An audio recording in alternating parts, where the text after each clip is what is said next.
morning, friends. My name is Lily, and welcome to our family story time this morning. I hope everyone is enjoying all of this amazing snow that we have and that everyone is safe and having a happy new year. Today, we are going to learn about some of these snowflakes and what exactly a snowflake is. But let's get started with our welcome song. And we're going to start with Hello, friends. Hello, friends. Hello, friends. It's time to say hello. Okay, the first book that I have today is called Snowflake Bentley, and this is a picture biography. So this is about a real person. This is by Jacqueline Briggs Martin and illustrated by Mary Azarian. Snowflake Bentley. In the days when farmers worked with ox and sled and cut the dark with lantern lights, there lived a boy who loved snow more than anything else in the world. Wilson Bentley was born February 9th, 1965 on a farm in Jericho, Vermont, between Lake Champlain and Mount Mansfield, in the heart of the snow belt where the annual snowfall is about 120 inches. That's 10 feet of snow. Willie Bentley's happiest days were snowstorm days. He watched snowflakes fall on his mittens and on the dried grass of Vermont farm fields.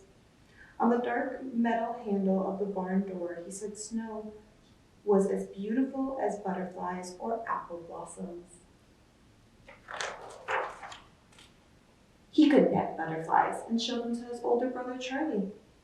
He could pick apple blossoms and take them to his mother, but he could not share snowflakes because he could not save them. Willie's mother was his teacher until he was 14 years old. He attended school for only a few years. She had a set of encyclopedias, Willie said, and I read them all. That's a lot to read, all the encyclopedias. When his mother gave him an old microscope, he used it to look at flowers, raindrops, and blades of grass. Best of all, he used it to look at snow.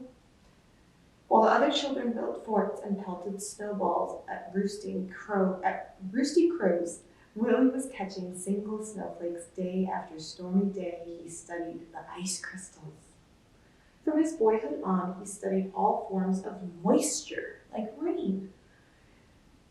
He kept a record of the weather and did many experiments with raindrops. He learned that most crystals had 6 branches, though a few had 3, and for each snowflake, the 6 branches were alike.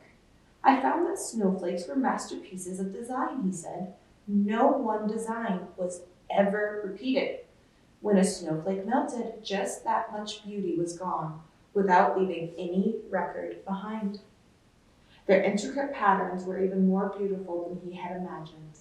He expected to find whole flakes that were the same, that were copies of each other, but he never did. Willie decided he must find a way to save snowflakes so others could see their wonderful designs. For 3 winters, he tried drawing snow crystals. They always melted before he could finish. Starting at age 15, he drew 100 snowflake crystals each winter for 3 winters. When he was 16, Willie read of a camera with its own microscope. If I had that camera, I could photograph snowflakes, he told his mother. Willie's mother knew he could not be happy until he could share what he had seen. Fussing with snow is just foolishness, his father said. Still, he loved his son. When Willie was 17, his parents spent their savings and bought the camera. The camera made images on large glass negatives. So instead of on our phones and things, maybe when your parents were kids, we had film, where it's just a long strip of dark, and we put that, before this they had glass, they put the image on glass. Its microscope could magnify a tiny crystal from 64 to 3,600 times its actual size. It was taller than a newborn calf, and it cost as much as his father's herd of 10 cows. Willie was sure it was the best of all cameras. Willie's experiment. He used a very small lens opening which let only a little light reach the negative, but he kept the lens open for several seconds, up to a minute and a half. Even so, his first pictures were failures, no better than shadows, yet he could not quit. Mistake by mistake, snowflake by snowflake, Willie worked through every storm. Winter ended, the snow melted, and he had no good pictures. He waited for another season of snow. One day, in the second winter, he tried a new experiment, and it worked. Willie had figured out how to photograph snowflakes. Now, everyone can see the great beauty in a tiny crystal, he said. He learned, too, that he could make the snow crystals show up more clearly by using a sharp knife to cut away all the dark parts of the negative around the crystals. This etching meant extra hours of work for each photograph, but Willie didn't mind.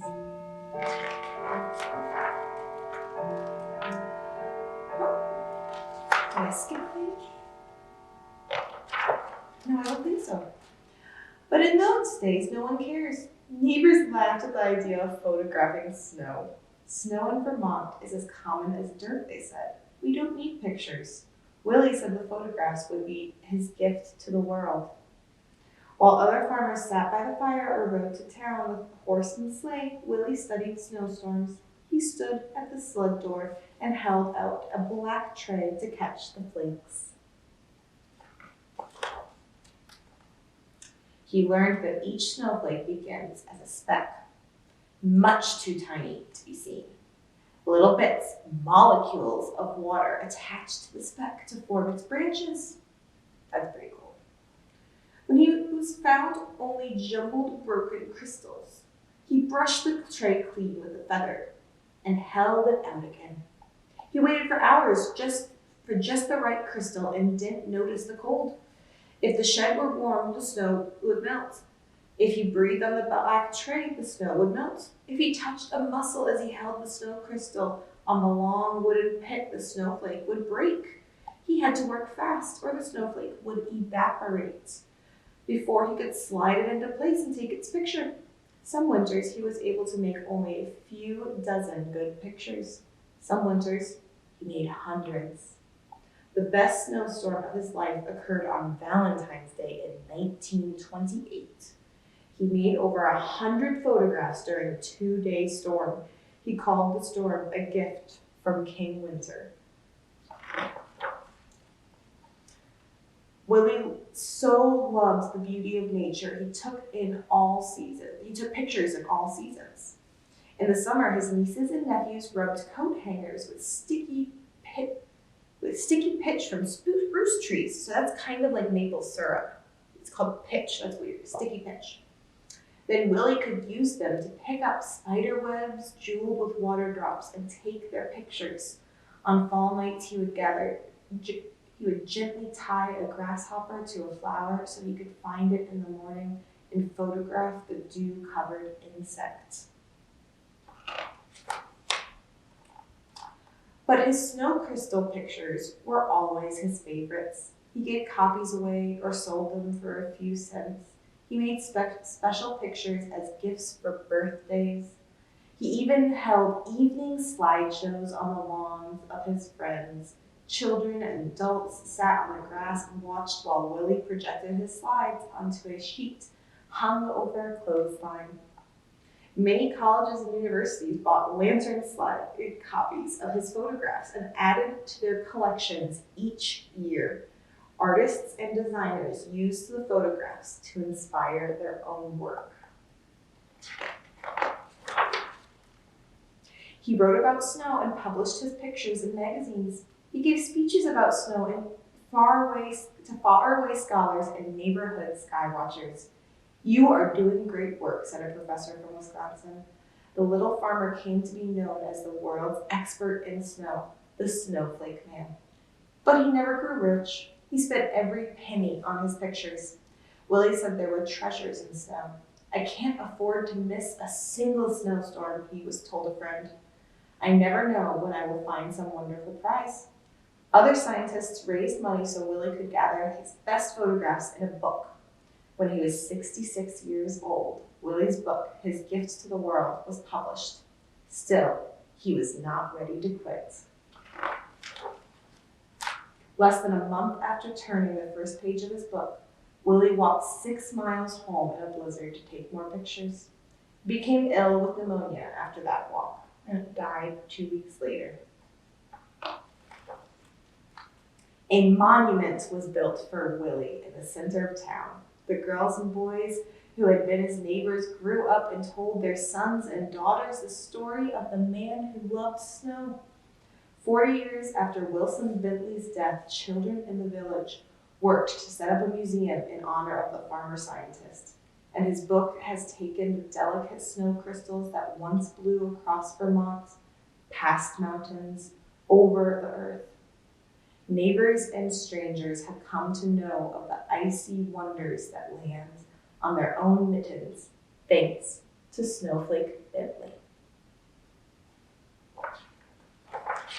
And then back here we have a picture of Snowflake Bentley and some of his photographs. It's really neat. The end.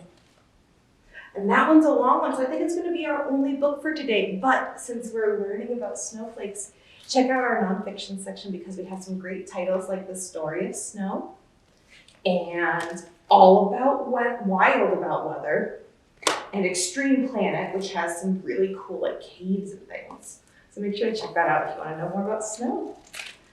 Thank you for joining us today. Make sure to join us next week for our Littles story time, and let's do our goodbye song. We're going to start with goodbye, friends.